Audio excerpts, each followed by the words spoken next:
Hello students, good morning. हमारे आज के इस वीडियो में हम पाठ्य पुस्तक की ओर चलेंगे और पाठ्य पुस्तक के अंतर्गत हम पाठ 6 का अध्ययन करेंगे, जिसका टाइटल है भगवान के डाकिये और इसके लेखक है रामधारी सिंह दिनकर।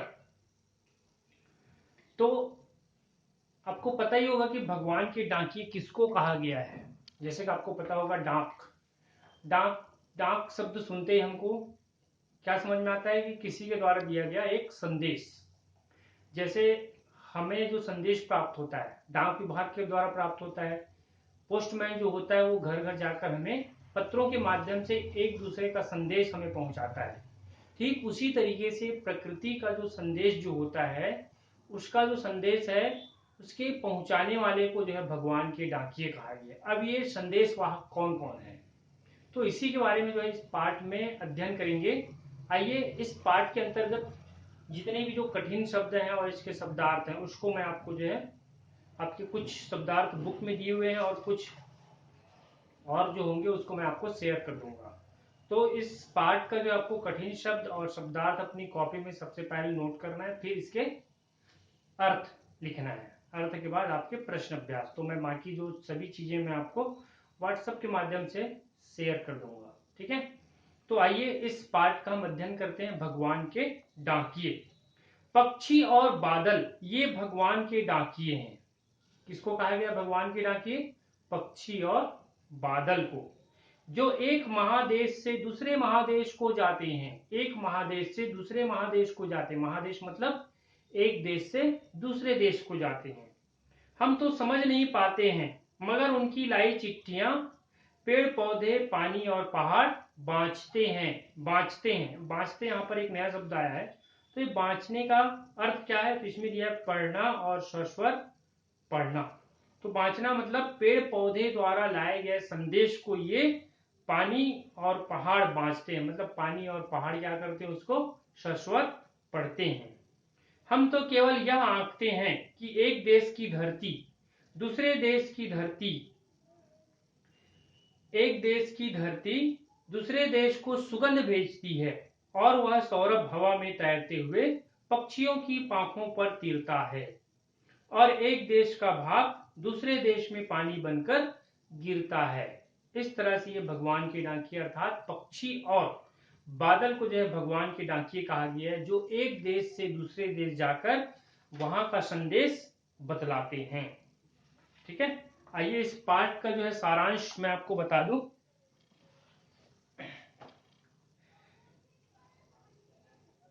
इसके कवि हैं रामधारी सिंह दिनकर, जो भगवान के डाकिये कविता विभिन्न देशों में परस्पर प्रेम और सौहार्द की आवश्यकता पर बल देती है। रामधारी सिंह दिनकर द्वारा लिखित कविता भगवान के डाकिये विभिन्न देशों में परस्पर प्रेम और सौहार्द की आवश्यकता पर बल देती है और संकेत करती है कि प्रकृति अपना भंडार लुटाने में देश विदेश में भेदभाव नहीं करती है। यही संदेश पक्षी और बादल आज के मानव को दे रहे हैं। यही संदेश जो है आज के मानव को जो है ये पक्षी और ये बादल जो है आज मानव को दे रहे हैं। कवि कहता है कि पक्षी व बादल भगवान के डाकिये हैं, पर ये एक देश से दूसरे देश में जाते हैं।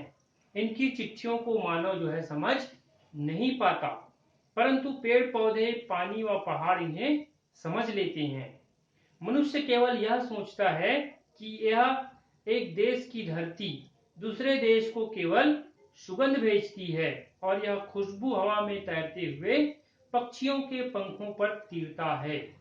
एक देश का भाग दूसरे देश में पानी बनकर गिरता है। इस तरह से ये पक्षी और बादल जो हैं एक देश से दूसरे देश जा जाकर अपनी वर्षा करते हैं। पक्षी चहकते हैं, वहां की खुशबू को लेते हैं। तो इस तरह से ये कहते हैं कि एक देश से दूसरे देश जो है ये पक्षी और बादल जो है डाकिये का काम करते हैं, अर्थात एक देश का संदेश दूसरे देश को देते हैं। आइए पहले पद का जो है अर्थ देखते हैं। पक्षी और बादल ये भगवान के डाकिये हैं, जो एक महादेश से दूसरे महादेश को जाते हैं। हम तो समझ नहीं पाते हैं, मगर उनकी लाई चिट्ठियां पेड़ पौधे पानी और पहाड़ बांचते हैं। इसका अर्थ है रामधारी सिंह दिनकर आज की कवि हैं।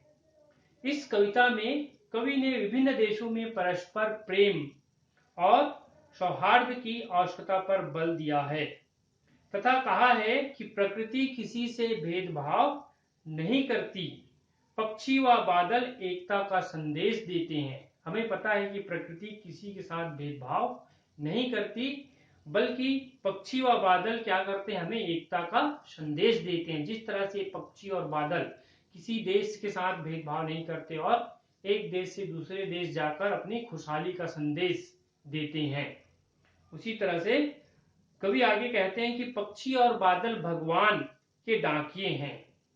डाकिये की तरह इनका कार्य क्षेत्र विशाल है। ये एक महाद्वीप से दूसरे महाद्वीप में जाते हैं। ये जो संदेश लेकर जाते हैं उन्हें मनुष्य नहीं समझ पाता।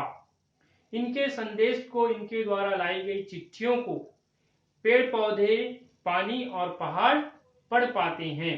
वे आसानी से इनके भावों को ग्रहण कर लेते हैं। इस तरह से इस कविता के माध्यम से कवि ने जो है पक्षी और बादल को जो है भगवान के डाकिये कहा है, जो उनके द्वारा भेजी गई संदेश को जो है केवल कौन पढ़ पाते हैं, पेड़ पौधे, पानी और पहाड़, ये जो है पढ़ पाते हैं। आगे है दूसरा पद, हम तो केवल यह आंकते हैं कि एक देश की धरती दूसरे देश को सुगंध भेजती है और वह सौरभ हवा में तैरते हुए पक्षियों की पांखों पर तीरता है और एक देश का भाप दूसरे देश में पानी बनकर गिरता है।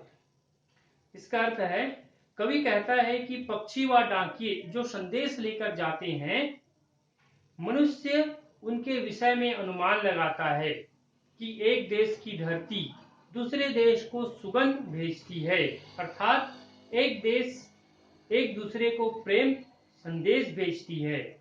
यह खुशबू हवा में तैरते हुए पक्षियों की पंखों पर तीरता है। बादल भी एक देश की भाप को दूसरे देश में पानी बनकर गिराता है। कहने का आशय है यह है कि प्रकृति मनुष्य को प्रेम से रहने का संदेश देती है। जैसे कि आपको पता है कि कई ऐसे महासागर हैं जहाँ पर काफी अधिक मात्रा में जो है जीव जंतु रहते हैं, पक्षियां रहती हैं, वहां पर वाष्पीकरण भी काफी अधिक होता है।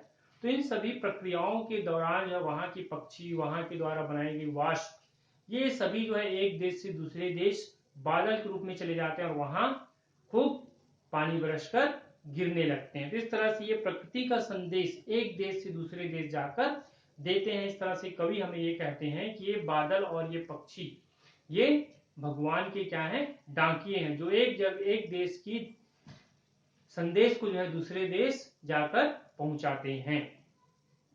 ठीक है, इसका मैं अर्थ और इसके प्रश्न उत्तर मैं आपको जो व्हाट्सएप के माध्यम से सेंड कर दूंगा। इसके सबसे पहले आपको इस पार्ट का टाइटल लिखना है, टाइटल लिखने के बाद इसके कठिन शब्द और शब्दार्थ, फिर उसके बाद इसके कविता के अर्थ लिखना है और फिर इसके प्रश्न उत्तर मैं आपको जो है व्हाट्सएप के माध्यम से शेयर कर दूंगा। आप अपनी कॉपी में सबमिट कर लेंगे। ठीक है,